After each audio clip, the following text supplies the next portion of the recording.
Welcome back. We are starting a whole new section now called collections.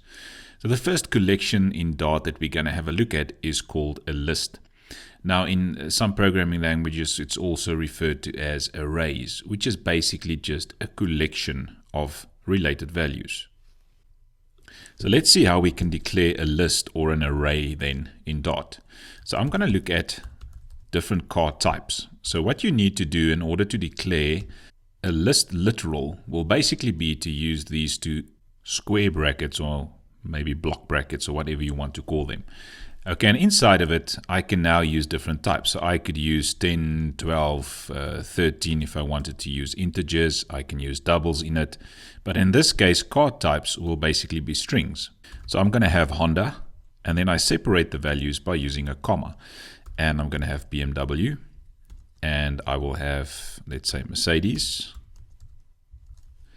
And I can also have, let's say, GWM. Right, so let's say that's my different card types. So in order to create a list or an array, you'll need to have these block brackets, squared brackets, in order to list the items separated by a comma. Now it could be strings, it could be integers, it could be booleans, it could be whatever you want. Now let's say if we want to print this out, just to see how it prints out. So I'm going to say card types there, and I print out the card types. You will see it's going to give me the list of car types, which is Honda, BMW, Mercedes, and GWM.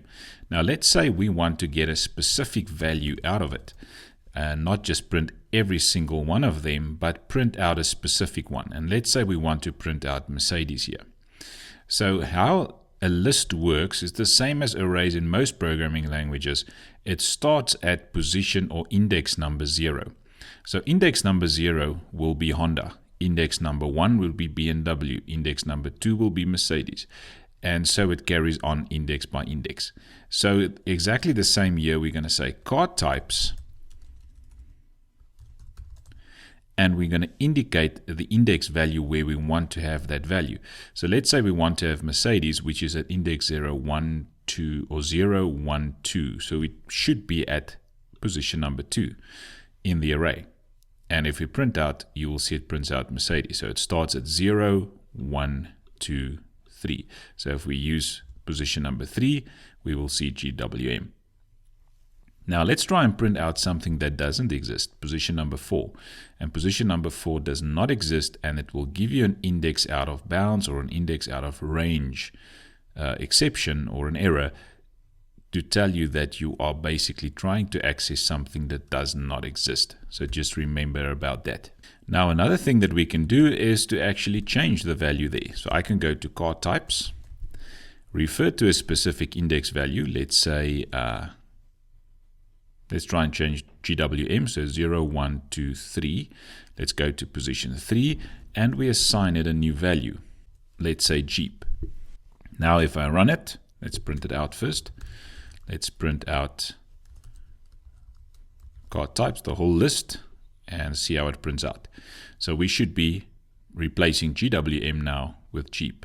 And you can see when it prints out Honda, BMW, Mercedes, and then Jeep. Right, so that's just some very basic things that you can do with a list.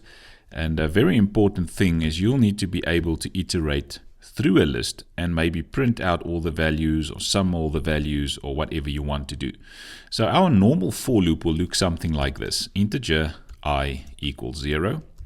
Because the index of a list starts at 0, this is actually quite nice using a for loop because it's always working with an index value that normally starts at 0. Although we've seen in previous examples that you can change that. But because it starts with 0, it works nicely with your index-based values like a list. Okay, so then the next part will be to test it. So I'm going to test how many times should I run the loop. Well, I want to run the loop the same number of times as if we've got elements inside of a list. So in order to get the number of elements in your list, we will go to card types, and you're just going to call the length method, and that will give you the number of items inside of that list. And then the last one will be to say I++. And now if I want to print this out, I can just go and say print, go to card types, which is the name of the list, and I want to print out a specific index value. But now instead of saying 0 or 1 or 2, I can use the I value there, because I will start at 0 and increment the whole time, changing from 0 to 1 to 2 to 3 until it gets to the end of this list, and then the for loop will stop. So if I run it like this, the I will be replaced by 0, 1, 2, 3 until it gets to the end, and it will print out Honda, BMW, Mercedes, and Jeep.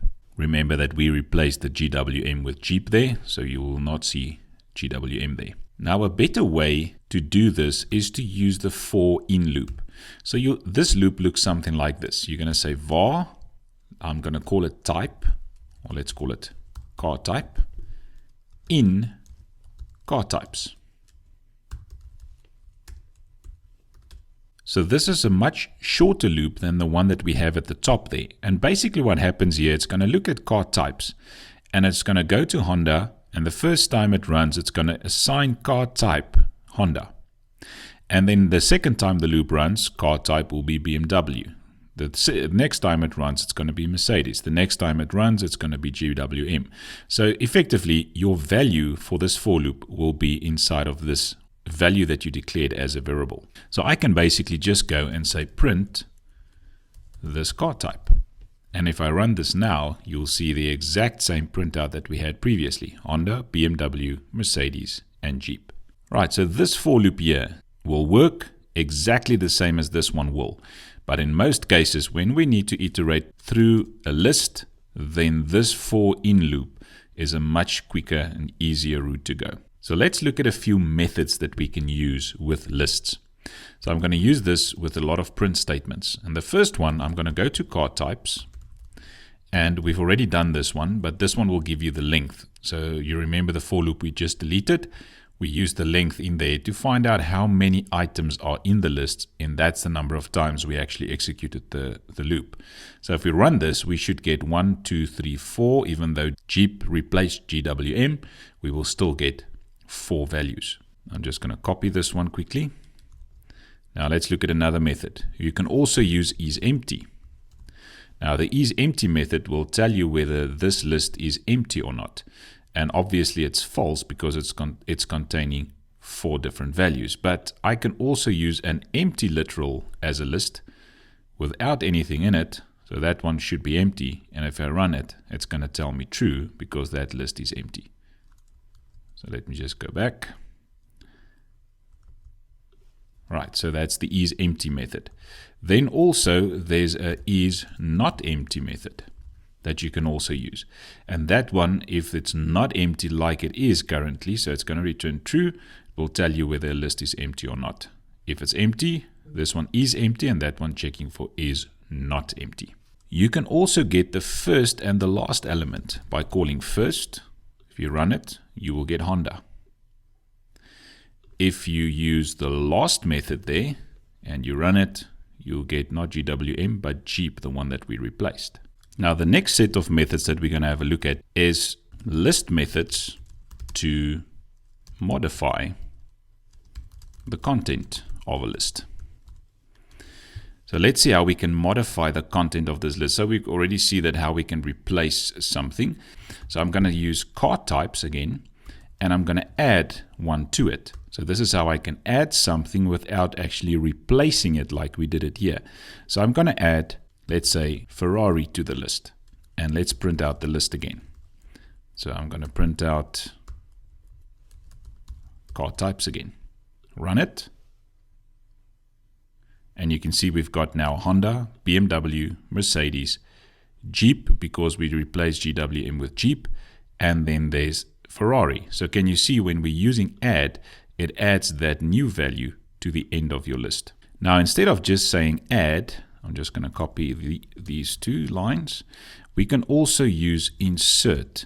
So instead of saying add, I'm using insert, but insert wants the index value where you want to insert it first, and then the value that you want to insert. So let's change this Ferrari to Haval.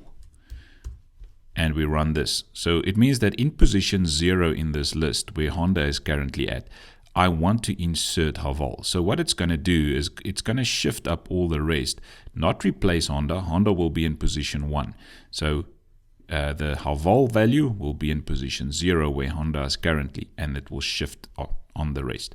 So let's just run this one quickly and see how it prints out. So you can see Haval is now first, and then we get Honda, BMW, Mercedes, Jeep, and Ferrari. So basically just added Haval, but at the specific index where I wanted it. So if I wanted this at position 1, and I run it again, then Honda will be first, then Haval, and then the rest. Then I can also remove this. So let's copy it again. So instead of saying insert, I'm going to use the remove method, and that's to remove an element in the list. So if I want to remove that Haval that we just added to the list, and I run it again, you will see it will be in the list here, and there I removed it from the list. Quite nice, as I do not need to loop through it and go and search for Haval to remove it. I can just remove it by specifying the value that I want to remove. Now another way of removing something is to use the remove at method. Now the remove at method actually accepts a specific index value where you need to remove something. So for this example, let's say we want to remove BMW, which is at position 0, 1. It's at position 1. So if I want to remove BMW and I run it now, you will see BMW should be removed. Okay, so it shifted up the rest again, removed BMW, and I only see that. So you can also remove at a specific index or remove a specific value. Then the last type that you can use here is you can actually say card types.clear. And while doing that, if you run it again, you will see that it gives us an empty list, which means I actually deleted everything in the list by calling the clear method. So I'm just going to remove that one, but remember your clear method in order to clear the whole list. Then some other methods that we can also use here is card types dot contains. So like we did with strings previously, we can also check if there's a specific value inside of it. So we can say card type contains, and let's search for a specific value. At this stage, we've got Honda, Mercedes. Let's search for Jeep. And let's print it out, and it should tell us it's true. But if I'm searching for something that is not in the list, Jeeps, it will say false. So contains method, just like we had with strings. Now let's take this method again, or that line. We can also get a method called index of. So let's say I want to get the index of the Jeep. So we know that after the last printout, this is the last printout, the index of Jeep will be 0, 1, 2. It will be in position number 2. Okay, so let's run this one quickly. And you can see it prints out Jeep is at position 2. Right, so that is basically the useful methods that you get with lists. And these are very important that you know them, also for you to be able to work with Flutter later on. Now the next part for lists, let's look at type annotations. Now we've seen that we could have declared the card types at the top by just using var, the var keyword. What this means is Dart will automatically infer the type of this variable, which is a list of type string, because it's holding only strings. But I can even go and add a 10 there, and you can see now I'm having a lot of cars there, but the 10 is in fact an integer, which is not a car, and that should not be allowed. So by declaring something as a variable and saying car types and giving it this list, it will actually have it as a dynamic type of list, because this list can now contain any type of values, whereas we basically just want the string values there. So there's different ways that you can declare lists. For example, I can have list animals equals, and then define the list of animals. So let's say cat, and let's say dog. So I can declare my list as this, which means that Dart will see this variable animals as a list, but the type inside there is not defined, which means I can still go and add a 10 there, and it will have absolutely no problem. So if we want to declare this as a string only list, I use angle brackets in order to show that this list should only contain strings.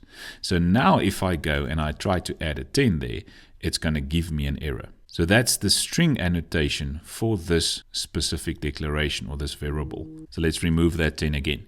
So now it's a bit easier for me to work with because I know I cannot add wrong values inside of this list of a wrong type. Another way of doing exactly the same thing is to just go and say var animals, let's say animals2, equals, and still have that cat and dog that we had previously. But instead of having that declared as a list of type string, I can go at the front here and just say string, which means that this whole list now will be a list of string values. And again, I cannot add an integer there because I've declared this as a string. So what will Dart do when it sees this line? It will automatically infer this as a list that can only hold string values. So there's different ways of how you can declare your lists, and it's up to you how you want to do it. Now let's look at the last thing for this video, and I quickly want to talk about the var keyword, the final keyword, as well as the const keyword. Now if we look at quickly defining these again, I'm going to remove those two lines from coding so that we can use them again. So we've seen var before, so we can say var animals equals, and we can have cat and we can have dog. So just like a normal variable, Dart would infer this type as a list, but in this case it's a dynamic list because I can actually type in any type of value here. So if it's any type of value, it's going to be a dynamic list. If it's a list like this, it will probably be a string list. And you can see there, list string. But if I add the 10 there, for example, and click on animals, it sees an object. So it's any type of value. Right. So Dart will automatically infer the type. So let's see when we're working with final. So final, the same as var, it will automatically infer the type. But now if I want to go and say animals